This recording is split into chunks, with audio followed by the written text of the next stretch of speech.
Amid coronavirus outbreak, U.S. Navy challenges China in the South China Sea with largest operation.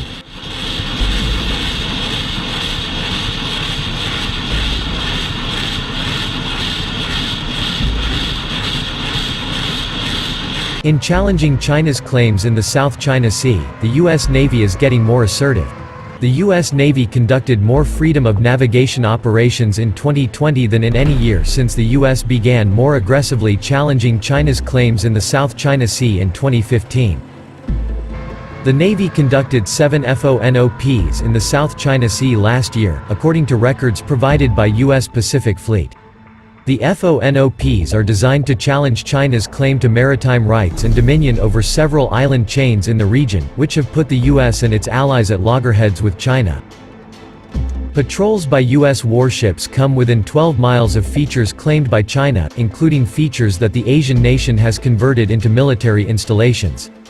The patrols are meant to signal that the U.S. considers the claims excessive. China views the patrols as irritating and unlawful intrusions into its waters. So far the FONOPs have not caused China to back down on its claims. The Obama administration authorized 2 FONOPs in 2015 and 3 in 2016. The program has escalated under the Trump administration, with the Navy conducting 6 in 2017 and 5 in 2018. However, during Trump's first 2 years in office, Navy transits of the Taiwan Strait dropped precipitously from 12 in 2016 to 5 in 2017, then just 3 in 2018. The Taiwan Strait transits picked up again in 2019, with 9 transits conducted through the year. In a statement, Pacific Fleet spokesperson Lieutenant J.G. Rachel McMahar said the Navy was committed to continuing to demonstrate its willingness to challenge excessive claims. U.S. forces routinely conduct freedom of navigation assertions throughout the world, McMahar said in a statement. All of our operations are designed to be conducted in accordance with international law and demonstrate that the United States will fly, sail, and operate wherever international law allows, regardless of the location of excessive maritime claims and regardless of current events. The Navy conducted its first FONOP of 2020 on January 25, sending the littoral combat ship Montgomery past Chinese claims in the Spratly Islands. During that operation, China sent 2 fighter bombers scrambling overhead to intimidate the Montgomery, according to the country's state media. The U.S. Navy frames these FONOPs as challenging excessive claims by all powers in the region, and the January 25 patrol was officially aimed at China, Taiwan and Vietnam. Specifically, the Navy challenged the notion that innocent passage through claimed territorial waters requires previous notification. But China has been by far the most aggressive in its claims, going so far as to build island fortifications armed with anti-ship and anti-air missiles, according to the Pentagon's 2019 report on China. The U.S. military views that as a creeping violation of freedom of navigation, which some warn China might ultimately use to try to gain unfair advantages in global commerce. The uptick in FONOPs, tensions over protests in Hong Kong and Taiwan's ability to self-rule, and increasing clashes between China and Vietnam in recent months have combined to create increasing unease in the region, said Jichun Zhu, a professor of political science and international relations at Bucknell University. In the South China Sea, both the U.S. and China have beefed up their presence, he said. U.S.-China military ties have worsened as a result of Trump's signing of the Hong Kong Acts and Beijing's retaliation. Clashes between China and Vietnam seem growing, with Vietnam complaining about China's repeated intrusions into what Hanoi calls its exclusive economic zone. U.S. President Donald Trump in November signed a law supporting anti-government protests in Hong Kong. In the Taiwan Strait, tensions have grown, Zhu added. With Tsai Ing-wen's re-election, Beijing may feel reunification is more distant and something has to be done to arrest Taiwan's further drifting away. So the overall situation has deteriorated. Since 2017, the U.S. Navy has performed freedom of navigation operations (FONOPs) in the South China Sea routinely, on a basis of about every 2 months. In response to each operation, the People's Liberation Army Navy Plan customarily dispatches air and surface units to carry out verification and identification, and to warn the U.S. warships to steer away. Though now routine, these exercises continue to spark fierce debate in the academic circles and media of both countries.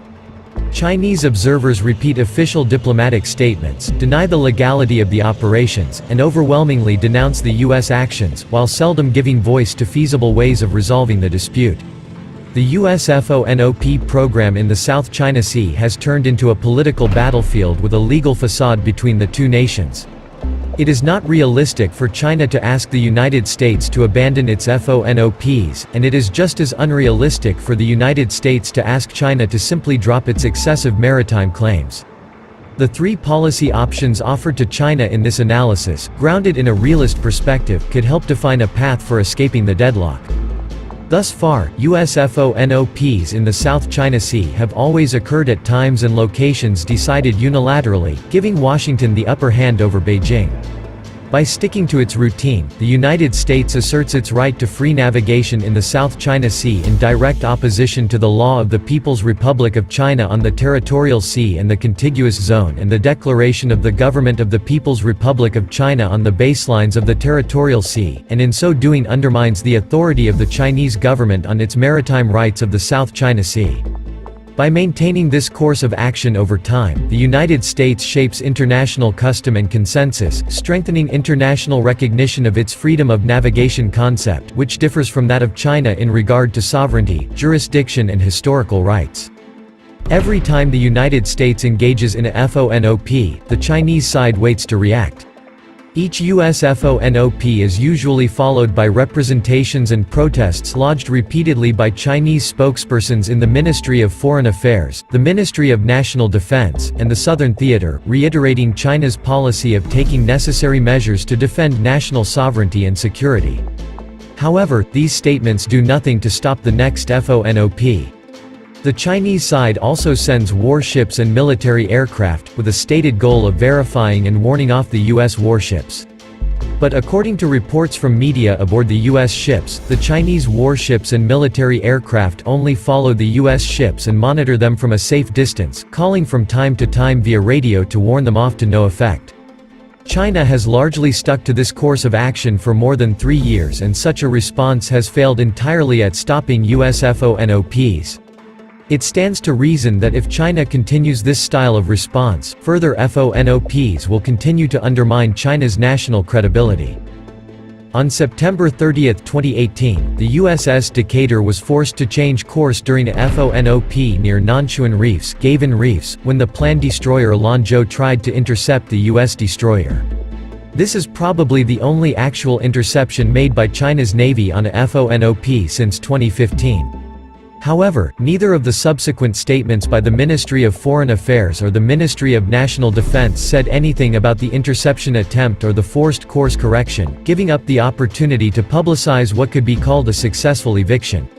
The low profile adopted by Beijing may be a clue that top Chinese officials did not approve the action, or that they are worried about its negative impact.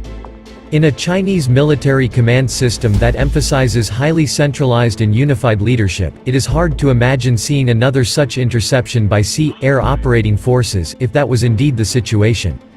Based on the current U.S. military presence in the Asia-Pacific region, the United States is unlikely to make concessions to Chinese military pressure. As far as FONOPs go, the United States has always pursued an unforgiving policy backed by military strength, and has never been intimidated by an adversary into halting FONOPs. In the 1980s, during the Cold War, even though the Soviet Navy dominated in some areas, the U.S. Navy insisted on carrying out FONOPs in the Soviet Union's territorial seas. Despite intentionally colliding with U.S. ships exercising innocent passage in the Black Sea in February 1988, the Soviet Union ultimately yielded to the U.S. position that innocent passage does not require approval from the coastal state. Considering the relative strength of Chinese and U.S. forces today, it is hard to believe that a tough response from China would be any more effective in forcing the United States to stop FONOPs. The global and long-standing practice of FONOPs by the United States over the past 3 decades also makes it less likely to be deterred from operations in the South China Sea. Since 1991, the United States has challenged the excessive maritime claims of nearly 60 countries around the world, and convinced at least 9 countries and areas to revise domestic legislation on innocent passage, including the Soviet Union, Bulgaria, Vietnam, Latvia, Sweden, Denmark, Indonesia, Finland, and Chinese Taiwan. Moreover, though the two countries have agreed on avoiding incidents and conflict in the air and at sea, this does not mean that the two nuclear powers are not prepared for small-scale conflicts. If China takes tough measures to intercept or collide with U.S. warships, the United States is less likely to suffer in potential air and sea small-scale conflicts because of its military superiority in the region. Even in a tie scenario, the heightened tensions in the South China Sea would create opportunities for the United States and its allies to reinforce their presence in the region. As a result, China would lose relative strength in the security order of the South China Sea.